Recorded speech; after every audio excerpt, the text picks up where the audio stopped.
This is an exciting time in Scotland's story, and understanding our past will help us determine our future.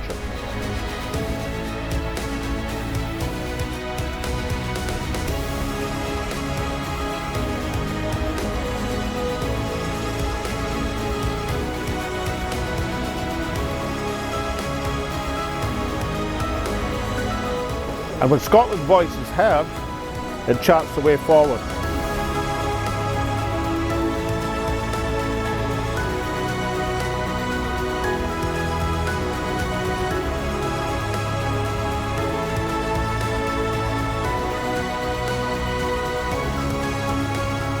This is Scotland Speaks with Alex Salmond.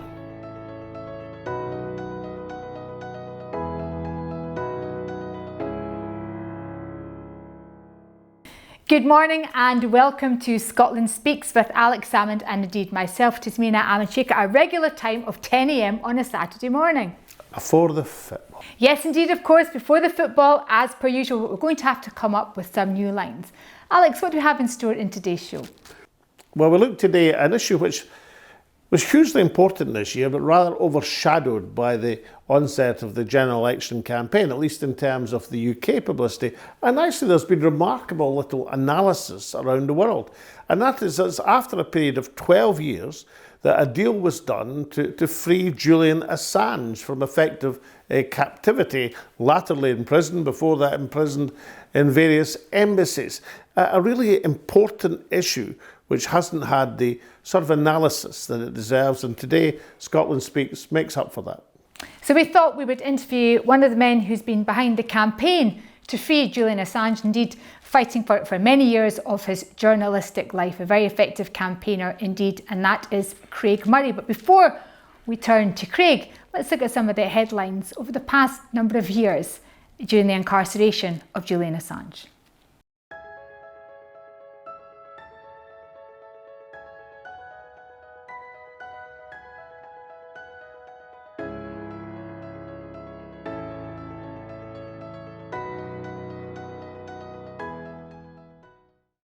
Now over to Alex, who's joined by Craig Murray. Craig Murray, Ambassador Extraordinaire, campaigner, welcome back to Scotland Speaks with Alex Salmond. Thank you very much, Alex. Now, Craig, you were a candidate yourself in the election, but amid all the election hullabaloo, the full significance of the Assange release seemed to be lost. It didn't get quite the publicity, certainly in the UK, than you might have expected. So give us an update. Where's Julian Assange now, and is he now at last free and clear of the oppressive authorities pursuing him? Yes, I'm happy to say that really is an end to it in terms of the prosecution by the United States. Julian is decompressing, might be a good way to put it. Julian is on an extended family holiday with his kids, because you must remember his children he's really never seen except while a prisoner. And latterly, the children weren't able to visit him in Belmarsh because the sniffer dogs were always, Alsatian sniffer dogs were always set on his little kids, who found it too traumatic to go in and see him. So he's getting to know his family again. He's relaxing on a beach in Western Australia. But that's the end of the legal process. He now has a criminal record, and he has to deal with that, which can be restrictive in terms of travel and that kind of thing. But there's no further legal case against him. Now, where do you think the Julian Assange case rates in the historical sweep of unjust imprisonments and people who've been inconvenient to the state? The Mandelas, the Solzhenitsyns. Is it up in that sort of level in terms of its significance to the modern world and what it teaches about the secrecy and the freedom of information and the balance between international power and state interest in human rights? I think it's a really major case, more important than something like the Solzhenitsyn case. Partly because I think Julian's a more important intellectual figure than Solzhenitsyn, with a great deal to tell us about the future of the world, about the future of information technology, and about the future of artificial intelligence, etc. He still has a great contribution to make, but also because this really is unprecedented in the Western world, because Julian was not the whistleblower. Julian's never signed any Official Secrets Act or any commitment to serve in the United States military. Julian was the publisher, and you can find examples of whistleblowers being jailed. Chelsea Manning being the obvious one in this case.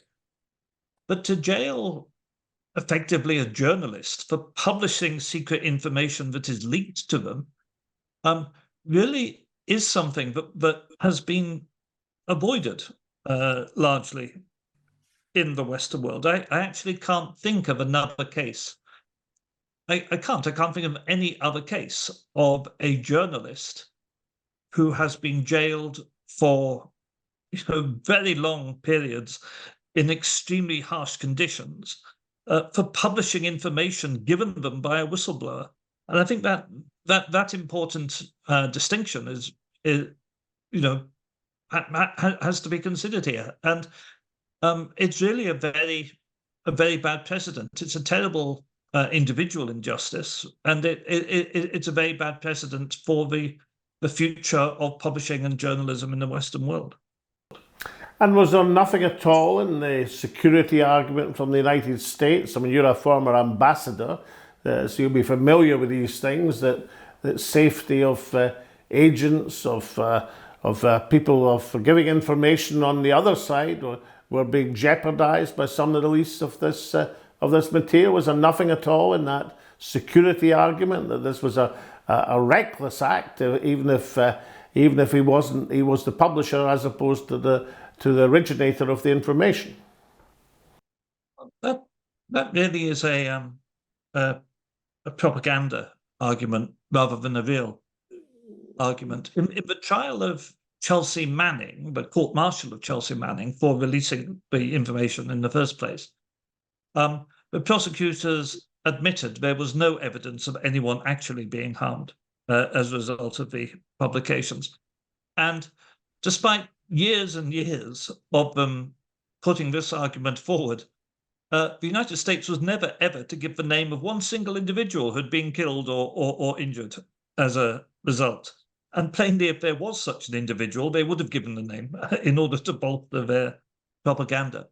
And Daniel Ellsberg, wonderful whistleblower who passed away last year, that Daniel Ellsberg put it at Julian's trial very succinctly, where he said that, it is said that some informants, some spies for the United States, some people who cooperated with the United States may have had to move home or go into disguise as a result of these revelations.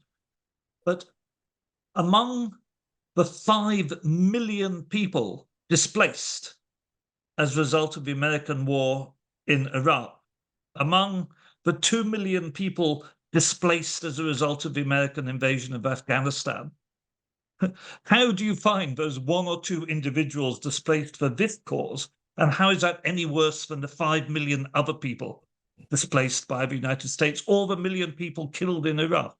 The idea that there was something uniquely heinous about people having had to move, perhaps, or go into disguise or be inconvenienced, as compared to the massive slaughter and displacement that was happening as a result of the Americans' actions. It's frankly too insignificant to even think about it.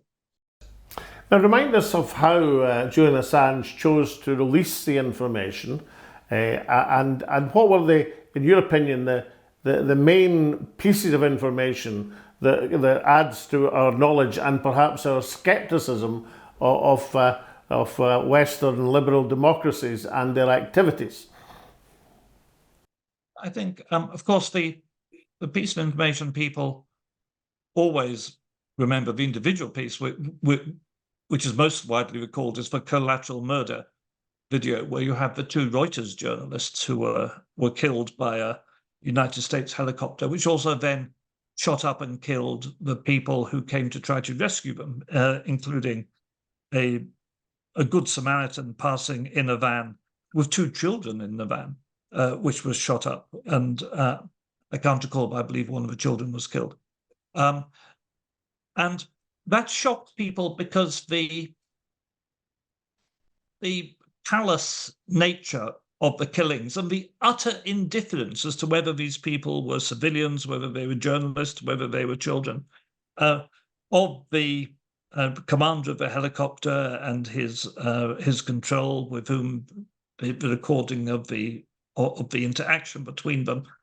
It made people realize the horror of war and what really happens, and that all the nonsense we had been fed about surgical strikes and carefully targeted and no civilian casualties was all complete and utter lies. So that's only one individual part of it. That there were numerous war crimes which were catalogued, including killings of families in Afghanistan when their family homes were raided, and on top of which, in the Afghan and Iraqi war logs, the fact that the people on the ground realized this was an unwinnable war, which cried out from the information. This was a military in despair, flashing out, trying to assert control in a situation which could not be controlled. So the nitty-gritty of what was really happening on the ground and the disparity between that and the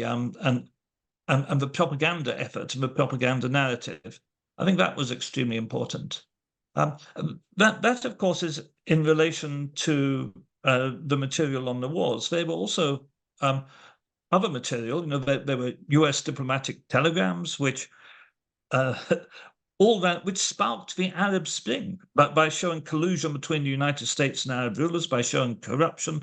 One of my favorite ones was the one in which American diplomats and British diplomats met to discuss the environmental protection zone being put around Diego Garcia by David Miliband, which they were absolutely explicit was a ruse, which was a false pretext to create an environmental zone to make it impossible for the population of fishermen to return in order to protect the American airbase. So, you could go on and on. I mean, you could literally list thousands of examples of things that we learnt from the revelations. And how about the English judicial system? I mean, how did it come out on the whole? I mean, there was one or two quite grim people on the bench who didn't seem to blanch at all at sending someone off to another country to face an uncertain fate and an uncertain prospect and trial. Well, I think one of the rulings which stands out, which really put the judicial system in a very bad light, was that the provision in the US-UK extradition treaty, which stipulates there may be no political extradition, they said it did not apply as the US-UK extradition treaty has no force in domestic UK law. It's only a treaty, it's not legislation. But on the other hand, that is the treaty under which he were extradited. So how can it at the same time facilitate and be the basis of the extradition while having no force in domestic law? The extraordinary circular arguments. One of my other key moments from the trial was when Mr. Al-Masri, who was he was kidnapped from the streets of Germany. He was taken to a secret CIA base, and he was tortured for 6 months, including having his genitals mutilated with razor blades every single day.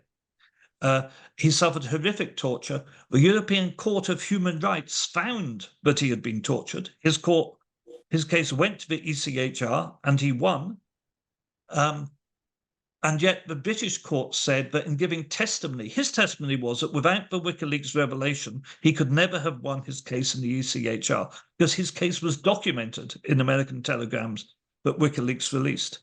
And the English court said he was not allowed to say in court that he was tortured because they said that was a fact that was not proven in an English court, even though the ECHR had accepted it and ruled in his favour. And so we had this this extraordinary situation where the man was trying to give his evidence, and every time he referred to what the Americans had done to him, he wasn't allowed to do it. That again was hardly a great moment for British justice, and there were many. There were many, but the trials were, or the hearings rather, the extradition hearings in the UK were farcical and horrible to be at. They were a total charade of justice. What struck me is also the paucity of parliamentary critique. I would have thought, I did a quarter of a century and more in the House of Commons, and in times gone by, a case such as this, it's difficult to think of an exactly comparable case, but a case touching on similar issues, it would have carried parliamentary champions across the political spectrum, either people who believed in freedom of information, were sympathetic politically, or people who weren't sympathetic politically but didn't think that the English judicial system should lay down low at the behest of the United States. People who were more interested in the civil liberty and the consequences of all this.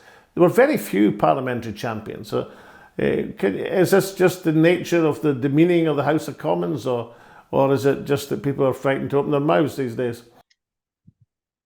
I think it's a combination of things. First, I think it was very plain that the security services were very active and involved, and people are scared to cross the security services. But also, I do think that is a symptom of the general decline in the quality of parliamentarians.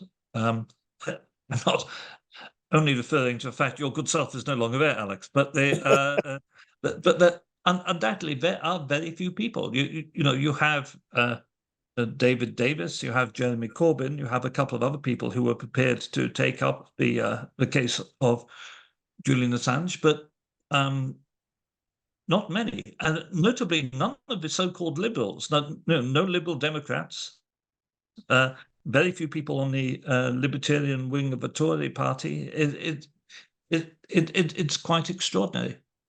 But we have, it's worth referring, of course, to the fact that we recently saw Labour Party MPs have backbenchers have the whip suspended for a simple vote against the government on an amendment the government was never going to lose on two-child benefit. So the space for backbenchers to think for themselves and be able to act, even were they able to do so, is declining.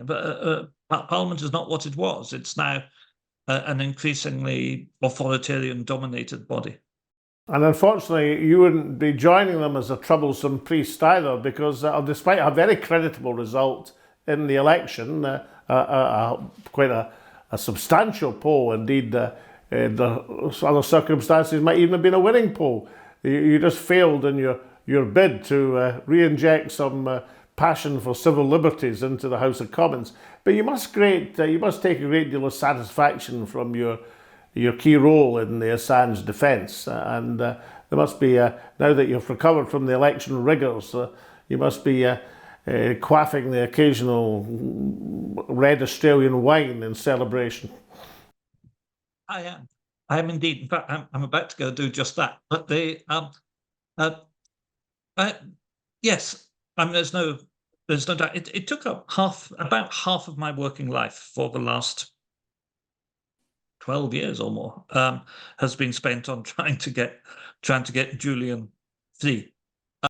I might have been the other half, Craig. I'm glad to have more time to do some real journalism, perhaps, instead of campaigning in that sense. I feel that there's a bit of me that's had so many good friends I made, partly through the campaign or detailed or deepened my friendship in the campaign, like Daniel Ellsberg, like John Pilger, like Vivienne Westwood, who've all passed away during the campaign. It went on for so long, but we've actually lost people during it. And so many people I met literally all around the world, fantastic campaigners, little old ladies who stood on the streets outside a courtroom in Dortmund carrying a Free Assange banner every Saturday for years, for example. And it feels slightly anticlimactic. There's no way to meet those people and get together and hug them and celebrate with them. So yes, there's a great feeling of elation, but also there's a feeling, okay, I now have to reset my life and get on and find other fights. Well, Craig Murray, Ambassador Extraordinaire, more power to your elbow for writing and indeed for other things to lift. Craig Murray, thank you so much for joining me on Scotland Speaks with Alex Salmond. Thank you.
Welcome back. Now, last week you will recall that we covered the issue of what was happening on the streets of England. The ugly face of racism and Islamophobia was rampant. And here's some of the clips of Alex's interview with Mike Daly, who discussed what that might mean for Scotland. Because it's very difficult to have a far-right protest if you're waving the wrong flag at a nation. Because Scotland is one of the few countries where the national flag is claimed not exclusively but largely by the left as opposed to the right. So, the Scotland is different. The BBC just seems to resent the fact it's different. Yeah, well, I absolutely agree. Scotland is different, and I think we're very fortunate. We've got very strong cohesive networks, in terms of civic society, in terms of people that are politically motivated, that are inclusive. So yeah, we need to resist any attempt to make this something in Scotland, and I see no reason for that to happen, to be honest, because I do think, I do think this is a concerted effort over a period of time to really fan the flames and to really, stir up trouble and hatred, and I think it's absolutely shocking, and I think we need to tackle that head on. And now this is what Hugh had to say about that show and indeed the topic in general. I was upset by Humza Yousaf saying he fears for his family in Scotland. He needs to calm his words and stop trying to create a sense of danger when there is none. It wasn't the UK riots, it was the English riots. Don Ray J says, Starmer's support was very shallow in the election and he knows it. It was the electoral system that disguised the lack of popular support, and what little support he has now is evaporating. Greg MacArthur says, another great show again, thanks Alex and Tasmina. We need leadership and cool heads, as Alex says, and he has provided us with just that. Thank you. Casper says, BBC Scotland takes its direction from head office. who were clearly trying to drag Scotland into the riots in England in any way possible.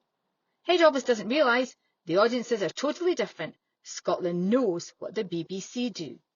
And finally, Eric McBride says, well said, BBC Scotland are now a complete disgrace. STV, even more surprisingly, aren't much better these days. Thank you very much indeed for your tweets, messages and emails, and please do keep them coming in because we certainly love to read them and we love your ideas for future shows, more of which later. Coming up after the break though, we turn back to Alex and his thoughts on this week's show and Julian Assange. We'll see you then.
Water is life, but not all water is equal.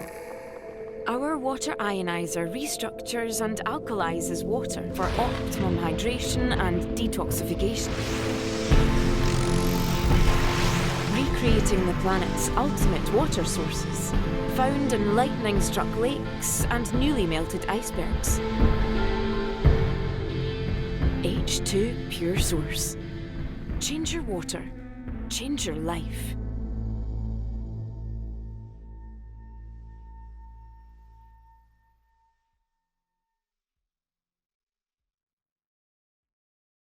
Julian Assange and his supporter Craig Murray have a number of things in common. And they're certainly not everybody's cup of tea, but I'll tell you what, they're my cup of tea.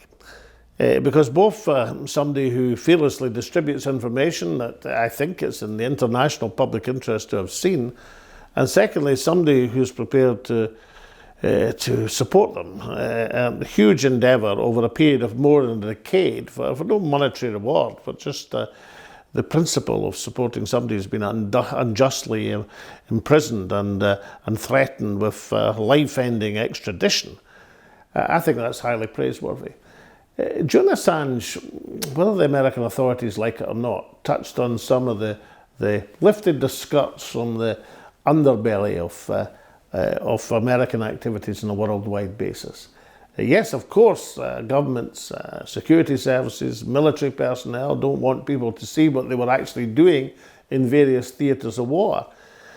But you might well argue that given America has been involved in so many wars since the Second World War, it's quite reasonable for the rest of the world to know what exactly is going on.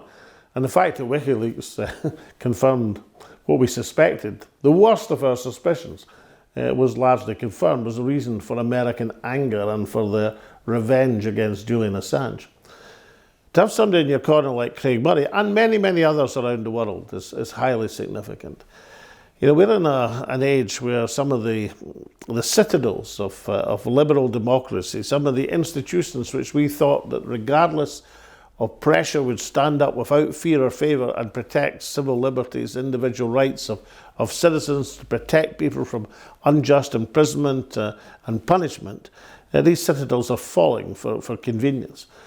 There are very, very few institutions you would look at now and say they wouldn't just sway to whichever was the matter of convenience. And English courts, so often in the past, if you go through history, which have occasionally stood up for what's right and just, were willing to succumb to political, to governmental, to diplomatic pressure in the most unseemly and pathetic way. And the House of Commons, which, whatever disagreements I've had with its views and its membership, has always contained hitherto, through hundreds of years, the occasional spirits who reminded people what it was like to be a real member of Parliament. There's one or two left, and Jeremy Corbyn and David Davis, Joanna Cherry, until the last election perhaps, were people who prepared to stand up for what was right and purposeful. When I joined the House of Commons in the 1980s, late 80s, there were people like that across the parties who would take on causes because of the justice implicit in them, not because they were convenient, and would take on any establishment once they got their teeth into something. They are few and far between now, and that's a great misfortune. So the Julian Assange story has had a happy ending. Yes, he has a criminal conviction, but he's now beyond the forces of retribution, and he's free to go about his activities. He's been reunited with his family, as it should be, and hopefully will provide a commentary and an intelligence on the fears that we have for civil liberties in terms of the technology and the developments which are moving ahead. His will be a voice worth listening to. And let's celebrate there are campaigners like Craig Murray who are prepared to put themselves in the line to defend what they think is right and just. As I said, they may not be everybody's cup of tea, but they are mine. And now Taz is going to close out the show and tell us what's happening, what's going to be a very special commemorative September for Scotland Speaks with Alex Salmond. And with that, and sadly, we've come to the end of this week's show. So thank you very much indeed for tuning in. Now, as Alex said, I have something important to say. Well, I always have many important things to say, but we are, of course, about to enter the month of September 2024, 10 years on from the independence referendum of 2014. We have a very special series of shows coming up to commemorate that and to look to the future for independence. So please do stay tuned to Scotland Speaks with Alex Salmond, and we hope to see you for next week's show. Same time, same place next week at 10 a.m. on every social media channel, as Alex says, you can shake a stick at. Meanwhile, stay safe, stay well, and we'll see you then.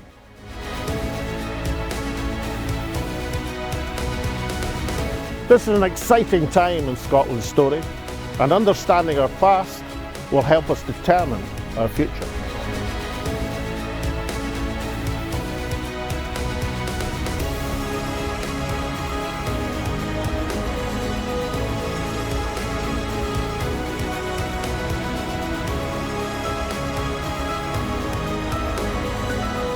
And when Scotland's voice is heard, it charts the way forward.